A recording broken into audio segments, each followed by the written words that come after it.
যারা স্বৈরাচারের রক্ত চক্ষুকে উপেক্ষা করে সরকারের বিরুদ্ধে সংগ্রাম করেছে তাই হচ্ছে মোসাদ্দেক জুবায়ের।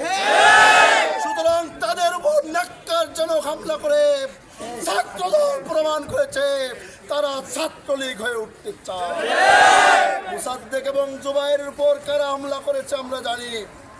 নব্য ছাত্রলীগ যারা ছাত্র দলের মধ্যে গুপ্তভাবে অবস্থান করেছে তারা শিবিরের উপর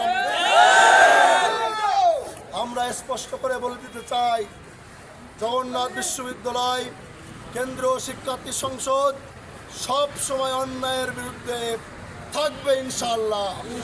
আমরা বিশ্বাস করি মোসাদ্দেক এবং জুবায়ের উপরে যে হামলা হয়েছে এই সরকারকে আমরা আলটিমেটাম দিচ্ছি, অতি দ্রুত এই হামলার বিচার করো, নইলে শেখ হাসিনার পরিণতি ভোগ করার জন্য প্রস্তুত হয়ে যায়।